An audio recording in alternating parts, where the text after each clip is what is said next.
సంవత్సరాల తరబడి ఎన్ని మందులు వాడినా మీ మోకాల నొప్పులు తగ్గట్లేదా? ప్రాణ పెయిన్ క్లినిక్ లో అత్యాధునిక చికిత్స. దశాబ్దాల పాటు చెక్కుచెదరకుండా ఉండాల్సిన వంతెనలు పేకమేడల్లా కూలుతున్నాయి. వరద ప్రవాహాన్ని తట్టుకొని నిలబడాల్సిన నిర్మాణాలు ఈదురుగాలులకు నేలకొరుగుతున్నాయి.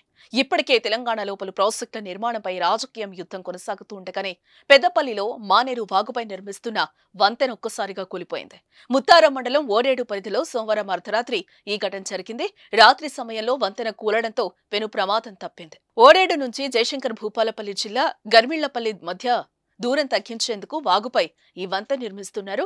2016లో ఈ వంతెన పనులు ప్రారంభమయ్యాయి.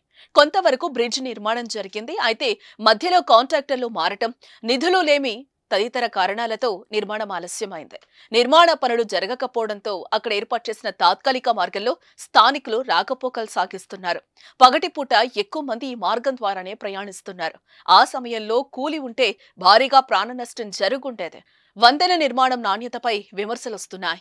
సుమన్ టీవీలో మీ పర్సనల్ అండ్ బిజినెస్ ప్రమోషన్స్ కోసం కింది నెంబర్కి కాంటాక్ట్ చేయండి.